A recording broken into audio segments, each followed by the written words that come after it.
Picture this, a packed flight from Seattle to Philadelphia, 30 minutes in, and the cabin's a war zone not from turbulence, but from a baby's wail slicing through the air like a fire alarm. You know that cry, the kind that makes your ears beg for mercy, the kind that turns a plane full of strangers into a jury of sighs and side-eyes. That's where I found myself, stuck in a first-class seat that felt more like a pressure cooker, cradling my 8-month-old son, Ethan, who was screaming like the world was ending. I'm Mark Ellison, tech investor, used to boardrooms and big deals, but right now, I'm just a dad losing a battle with a tiny human who doesn't care about my resume or my bank account. Ethan's kicking, red-faced, his little fists pounding my chest, and I'm trying everything bottle, pacifier, that ratty stuffed elephant he loves. Nothing works. The bottle's rolling under the seat, the elephant's somewhere in row 5, and I'm sweating through my $800 blazer, whispering, "Buddy, come on, give daddy a break." But Ethan? He's not having it, and neither is the plane. The cabin's buzzing with irritation, like static you can feel. A guy in a pinstripe suit 3 rows up slams his laptop shut, loud enough to make a point, muttering, "Who brings a kid to first class?" Ouch. A woman with a silk scarf pulls it over her head like she's hiding from a storm. Across the aisle, a couple's whispering, their words sharp enough to cut. 4 hours of this? I paid for peace, not a nursery. I catch every jab, every eye roll, and it's like they're carving pieces out of me. I'm not just some clueless dad I'm trying, okay?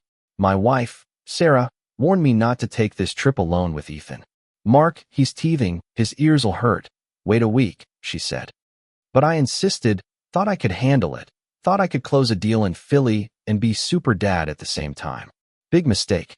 Now I'm trapped at 30,000 feet, no backup, no sleep, and a plane full of people who'd rather see me ejected than hear another scream.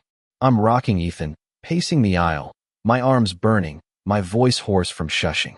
"It's okay, buddy, you're safe, I got you." But he's arching his back, wailing louder, like the plane's his personal enemy. The flight attendants are sweet but useless, offering me water and sympathetic smiles that say, "Figure it out, pal." I'm drowning here, and the passengers aren't shy about it. A guy in a sports coat leans over, voice dripping with sarcasm. "Maybe try parenting next time." I freeze, my face burning.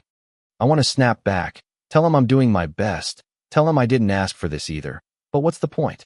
They don't care that I'm a widower, that Sarah's not here to help because she's been gone 6 months, that I'm doing this alone because I have to. To them, I'm just the guy with the loud kid, ruining their flight. But then, something shifts. Over Ethan's cries, I hear a faint hum, soft, like it's coming from another world. I glance back, and there's this kid maybe 17, lanky, wearing a faded hoodie and jeans, sitting in coach, a beat-up backpack at his feet. He's not rolling his eyes or plugging his ears like the others. He's watching me, not with judgment, but with, I don't know, worry. His name's Jamal Carter, though I don't know that yet. He's just a kid with kind eyes, and for a second, I wonder why he's not annoyed like everyone else. I shake it off, focus on Ethan, but the hum sticks with me, like a lifeline I can't quite grab. Jamal's nervous, I can tell, his hands gripping the armrests like he's bracing for takeoff all over again. This is his first flight, and he's terrified not of the plane, but of what's waiting in Philly. He's headed to a coding boot camp, a shot at a future his family scraped together pennies for. Back in Tacoma, his mom works nights at a diner, his dad's a mechanic, and they've poured everything into getting him this chance. Jamal's used to pressure, used to eyes on him, used to being the kid from the wrong side of town who's got to prove himself. But right now, he's not proving anything's just watching me struggle, and it's hitting him hard. He knows that look on my face, the one that says you're out of moves. He's seen it on his mom after a double shift, on his dad when the bills pile up. And Ethan's cries? They remind him of his little sister, Aaliyah, who'd only calm down when he'd sing to her, some old lullaby his grandma taught him, the kind that feels like a warm blanket. The plane's a pressure cooker now. Ethan's screams hitting a new pitch, and I'm about to lose it. I'm whispering, "Please, Ethan, please," but it's like he's feeding off the tension. The guy in the sports coat mutters again, louder this time. "This is why I hate flying." The scarf lady hisses to her husband, "I can't believe they let babies up here." I'm about to crack, my chest tight, my eyes stinging. when I hear a voice, small but steady, cutting through the noise. Sir? Can I try something? I look up, and it's the kid, Jamal, leaning into the aisle, his hands shaking but his face calm. The whole plane goes quiet, like someone hit pause. Even Ethan's cries seem to hush for a second, like he's curious too. I blink, not sure I heard right. You want to try? I say, my voice raw. Jamal nods, swallowing hard. Yeah, I sing to my sister sometimes. It helps. If you're cool with it, I mean. The cabin's holding its breath. The guy in the suit scoffs, loud and obnoxious. What's a kid gonna do? Babysit mid-flight. The scarf lady whispers. This is ridiculous. He's a stranger. I feel their eyes burning into me, judging, waiting for me to mess up again. I'm torn hand my kid to some teenager I don't know? That's crazy, right? But I look at Jamal, really look at him, and there's something in his eyes steady, honest, like he's not here to show off. He's just trying to help. I'm out of options. Ethan's still screaming, and I'm so tired I can barely think. So I take a breath, crouch down, and pass Ethan to him, my hands shaking like I'm handing over my whole world. Okay, Jamal, I say, barely above a whisper. Show me. Gasps ripple through the plane. Is he serious? Someone mutters. That's insane, another hisses. The flight attendant hovers, her eyes wide, ready to jump in. Jamal takes Ethan, careful, like he's holding glass, and starts rocking him, slow and steady. Ethan's still crying, kicking against Jamal's arm, but the kid doesn't flinch. He starts humming, soft at first, this old lullaby his grandma used to sing. No words, just a melody that feels like home. The cabin's dead silent now, everyone leaning in, waiting for this to crash and burn. But then holy crap, Ethan's cries start to break, turning into hiccups, then whimpers. Jamal keeps humming, his voice low, steady, like he's pouring his whole heart into it. Ethan's tiny hand grabs Jamal's hoodie, his eyes flutter, and then silence. Pure, beautiful silence. Ethan's asleep, his cheek pressed against Jamal's chest, his little body finally still. I'm frozen, my mouth open, tears burning my eyes. I whisper, oh my God, and I'm not the only one. The suit guy turns, his jaw loose. The scarf lady pulls her scarf down, staring like she's seen a miracle. Whispers start up, but they're different now. How'd he do that? Kid's a genius. I sink into the seat across from Jamal, my legs shaky. How? How did you do that? I ask, my voice cracking. Jamal shrugs, his cheeks pink.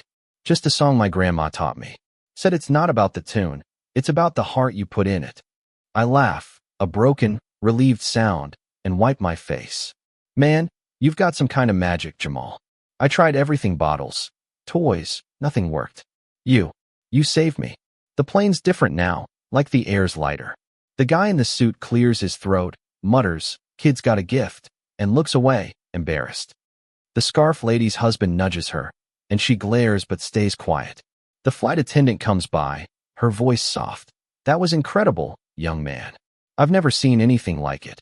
Jamal just nods, still rocking Ethan, who's out cold, his tiny snores the only sound. I'm watching my son, this kid I'd do anything for, and I'm hit with it gratitude, yes, but something deeper. I've spent my life chasing deals, building walls with money, thinking it could fix anything. But this kid, with nothing but a song and a heart bigger than my bank account, just showed me up. I lean closer, keeping my voice low. You're flying alone? Jamal nods. Shy? Yeah, first time. Going to a coding boot camp in Philly. My folks. They worked hard to get me there. I raise my eyebrows. That's big, man. You're what, 17? Just turned, he says, smiling a little. Almost didn't come, but my mom wouldn't let me quit. I sit back, thinking about the kids I've mentored, the ones with fancy degrees and trust funds, and none of them ever stepped up like this. Jamal, I say, I've sat in rooms with CEOs, billionaires, you name it. None of them could have done what you just did. You saw me drowning, and you didn't care what anyone thought, you just acted.